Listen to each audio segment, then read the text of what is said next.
আসসালামু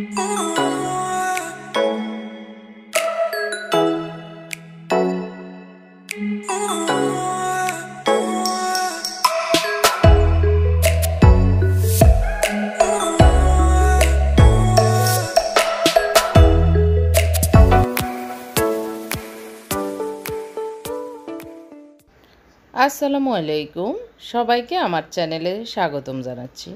আমি ফারহানা ইয়াসমিন রুমি চলে আসলাম নিয়মিত ব্লগের আরেকটি ব্লগ নিয়ে। আশা করি আপনারা সবাই অনেক ভালো আছেন, আমিও আল্লাহর রহমতে ভালো আছি। আমি আজকে দুপুরের রান্না কি করছি আর বিকেলের কি নাস্তা করেছি সেটাই রেখেছি আমার আজকের ব্লগে। আশা করি আমার আজকের ব্লগটি আপনাদের ভালো লাগবে।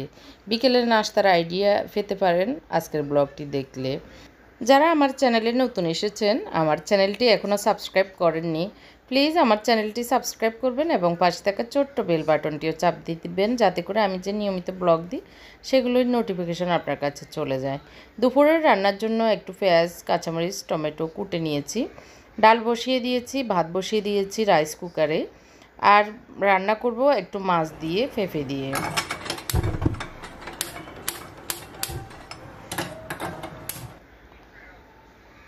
তেলাপিয়া মাছ দিয়ে বাড়ি থেকে আনা পেঁপে আমি কুটে ধুয়ে ডিপ ফ্রিজে রেখে দিয়েছি। সেটাই এনে আজকে কিভাবে রান্না করছি আপনাদের সাথে তাই শেয়ার করছি। নতুন আপুদের হয়তো ভালো লাগবে, নতুন মায়েরা, ছোট ছোট মায়েরা যাদের বিয়ে হয়েছে, তো যারা আমাকে আন্টি ডাকে তাদের জন্য আর কি তো উপকার আসতে পারে। প্রয়োজন মতো পেঁয়াজ, টমেটো, কাঁচামরিচ দিয়ে দিয়েছি। পেঁয়াজ একটু কম মনে হয়েছে তাই আর একটু পেঁয়াজ দিয়ে দিয়েছি। ভালো করে নেড়েচেড়ে এই পেঁয়াজ, টমেটো, কাঁচামরিচগুলোকে ভেজে নিব। দিয়ে দিচ্ছি লবণ।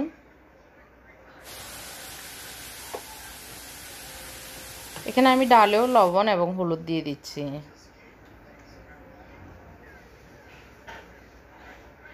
প্রথমে দিয়েছিলাম একটু পেঁয়াজ আর রসুন ডালে, এখন হলুদ আর লবণ দিয়েছি।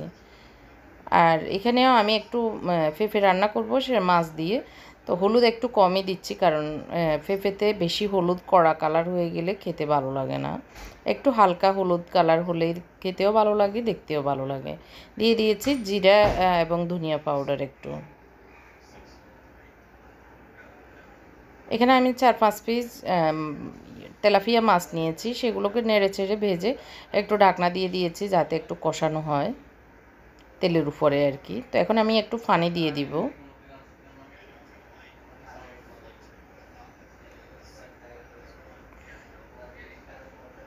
তো একটু আলতো হাতে নেড়ে চেড়ে দিচ্ছি যাতে এগুলো আর একটু কষানো হয়। একটু কষানো হলে আমি পেঁপেগুলো এনে দিয়ে দিব। আর কুটে ডিপ ফ্রিজে রাখার পরে পেঁপেগুলো এমনিতেই নরম হয়ে যায়, এগুলো বেশি আর রান্নার প্রয়োজন হয় না। তো এই যে ফুটে ওঠার পরে আমি একটা বেগুন ছিল তার সাথে এখানে কতটুকু পরিমাণ আসলে বুঝতেছি না, আমি ফ্রিজ থেকে এনে আমার আজকের পরিমাণ মতো আমি পেঁপে দিয়ে দিয়েছি। তো এগুলোকে আরেকটু পানি দিয়ে আমি রান্না করে এভাবে ঝোল এতটুকু পর্যন্ত রেখেছি। এখন আমি ধনিয়া পাতা দিয়ে নামিয়ে নেব।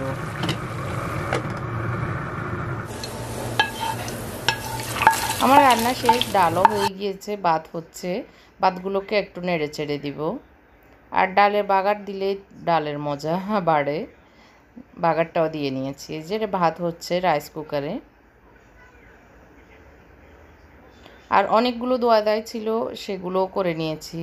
যেহেতু আমার আম্মা বাবারা আমার বাসায় আছে, কাজের লোকও নেই, একটা কাজের লোকও এখন আসলে ঢুকানো অনেক রিস্কের ব্যাপার, এখনও চিন্তা করতেছি না, সামনে দেখি হয়তো রাখবো। তো এই যে দোয়া ধায় এগুলো সব করে নিয়েছি। অনেকগুলো বাইরের বেসিংয়ে ধুয়ে রেখেছি, সেগুলো এনে এগুলো শুকালে আবার রেখে দিব জায়গায় জায়গায়। এখন আমি চলে এসেছি ড্রয়িং রুমে। ড্রয়িং রুমের অবস্থা অনেক খারাপ অবস্থা, কারণ ড্রয়িং রুমে একটা সিট ফেলতে হয়, কারণ আমার ছেলেরা তিন বিছানা লাগে ওদের। তো ওরা আমার মুনতাসিরের রুমে 2 খাটে 2 জন, মুনতাসির সামনের রুমে শোয়, কারণ ওর বেশি ফ্যানের বাতাস ওর সহ্য হয় না, সেই কারণে ওর ড্রয়িং রুমে কম বাতাস দিয়েই থাকে আর কি। তো সেই কারণে আসলে এলোমেলো হয়ে আছে।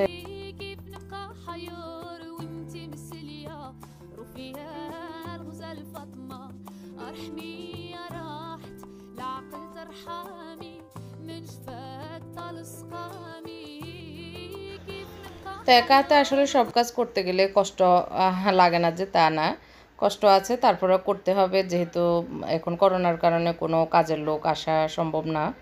তো সেই কারণে সব কিছু নিজের হাতেই করি। আর এখন একটা আসলে সিস্টেমও হয়ে গিয়েছে, এখন আর বেশি একটা কষ্ট লাগে না, কারণ হ্যাঁ একটা সিস্টেম মতোই করছি।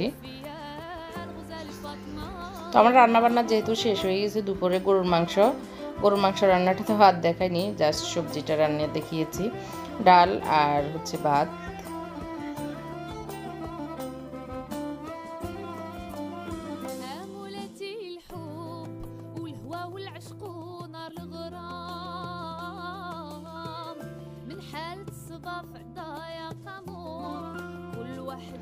তো এখন পুরো ঘর ঝাড়ু দিয়ে দিব, ঝাড়ু দিয়ে ঘর ঝাড়ু দেওয়ার পরে আর বেশি একটা কাজ নেই, নামাজ পড়া আর মানে গোসল করে নামাজ পড়া, এটাই মেন কাজ। তো দুপুর সকালের নাস্তা একটু দেরিতেই হয়েছে, ভাতও একটু দেরিতে খেলেও সমস্যা নেই। আর এখন বেশি একটা সময়ও হয়নি, মেবি 1টা বাজে এরকম টাইম আর কি।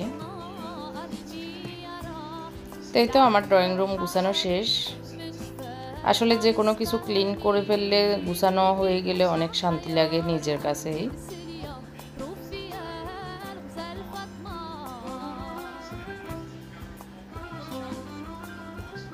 তো ড্রয়িং রুমের এই সোফাগুলো ফেনে চলে যাবে এখন, আসলে আনার পরে বেশি ঠাসাঠাসি হয়ে গেছে আমার ড্রয়িং রুমটা। তো এগুলো করোনার কারণে এখন আর আসলে পাঠানো সম্ভব হচ্ছে না।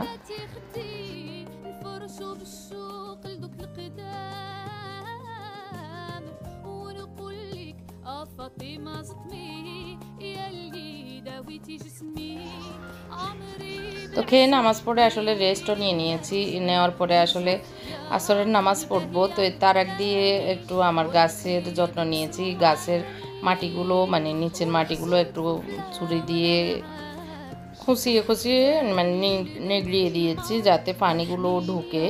প্লেন হয়ে গেলে পানি ঢুকতে চায় না, গাছগুলো ভালো হয় না। তবে একটা বিষয়, আমার গাছের ফুলের গাছ কিনলে ফুল বেশি একটা হয় না, এটা কী কারণে হয় না আসলে আমি বুঝতেছি না। সবগুলো এখানে বেশিরভাগ গাছই ফুলের গাছ, কিন্তু ফুল ধরতেছে না। তো যাই হোক, তারপরে যত্ন নিচ্ছি এগুলো ইয়ে করে। এখন নামাজে যাব, সবাই নামাজে পড়বে। আর আল্লাহর রহমত আমার ঘরের প্রতি প্রায় 4 ওয়াক্তই জামাতের সহিত নামাজ হয়। তো এটা হচ্ছে আমার জন্য বড় একটা রহমত।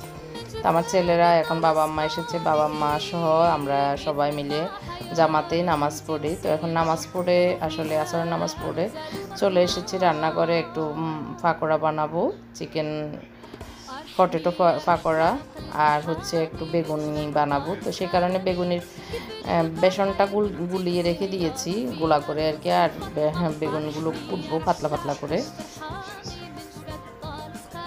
এখন আমি 3টা আলু সিদ্ধ করে ভালো করে চপ করে নিয়েছি। এখন 1 কাপের মতো চিকেন কুচি করে পুড়ে নিয়েছি। আর আদা রসুন আর টমেটো পেঁয়াজ, কাঁচামরিচ, ধনিয়া পাতা দিয়ে দিচ্ছি।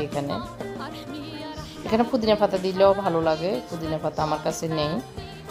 তো আসলে বিকেলের নাস্তায় এরকম ঝাল ঝাল কিছু খেতে সবারই ভালো লাগে। তো এখানে পরিমাণ মতো লবণ দিয়ে দিচ্ছি। আর এখানে চিকেন না দিলেও কিন্তু শুধু আলু দিয়েও এই বলগুলো করা যায়।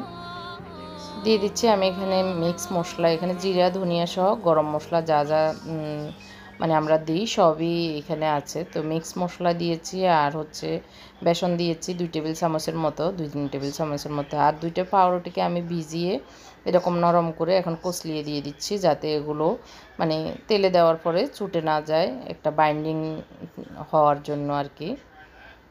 তো ভালো করে কচলিয়ে আমি এগুলোকে একসাথে মিশিয়ে নেব হাত দিয়েই। এখন দিয়ে দিচ্ছি আমি একটু টমেটো এবং চিলি সস, আর একটা ডিম দিয়ে দিচ্ছি।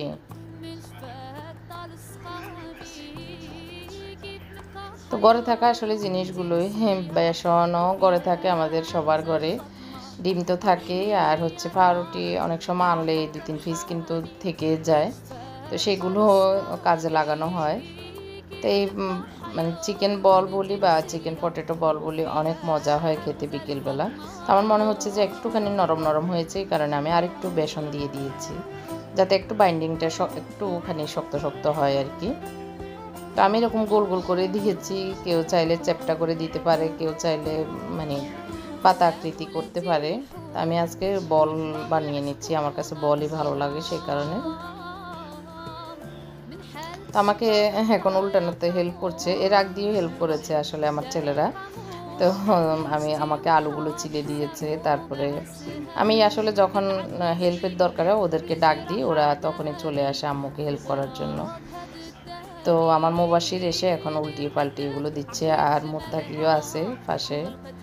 কথা বলতে বলতে এই কাজগুলি হয়ে যায়, ওরা এসে গল্প করে, এটা সেটা বলে, তো ভালোই লাগে ছেলেরা এসে পাশে এসে কাজের সময় যদি কথাবার্তা বলে, কাজের কষ্টটা আর মানে কমে যায়, ভালোই লাগে আর কি। তো এখানে আমি বেসনগুলা মানে বেগুনিটা দিয়ে দিব।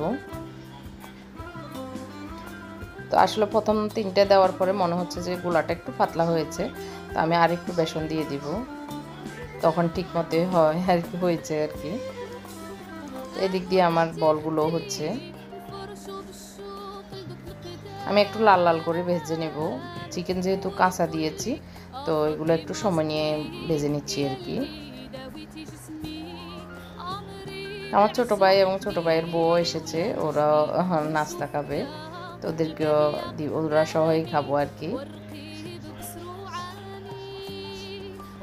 তো আমি ওই দিন যে রসমলাই বানিয়েছি দেখিয়েছি, সেটাও আছে একটু, সেটা দিব ওদেরকে আর কি।